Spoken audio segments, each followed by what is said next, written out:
За хүний эрхийг дээдлсэн 126 гишүүнтэй одоо ардчилсан парламентын хамгийн анхны дараагаар одоо ажиллах боломж бол танд өөрт чинь сая оногдсон байна.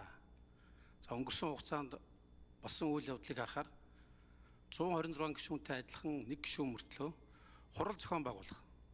Ялангуяа улсын хурлын гишүүдэд бол улсын хурлын тамгын газар адилхан эрх төвш үйлчлэх ёстой. Байнга ороод мөн адилхан. Бүлгийн ажлын албад.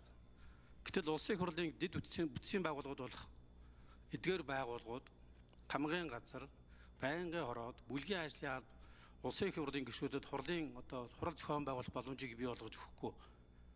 Гэтэл маш олон юм бойкотууд хийлээ. Өөрөөр хэлбэл зөвхөн улсын хурлын даргад хувь хүнд нь үйлчлдэг ийм бүтцийн байгууллага байж болохгүй гэж үзсэн учраас өөрөөсөө огцруулах одоо албан бичгтүүд гаргаж сурсан. Тэгэхээр бол одоо би өнөөдөр бол бас өөрөө саналаараа улсын хурлын дараагаас чөлөөлөх гэж байгаа нь бол зөв байна гэж харж байгаа. Цаашдаа бол энэ асуудал дээр бас анхаарах хэрэгтэй байгаа гэж бодож байна.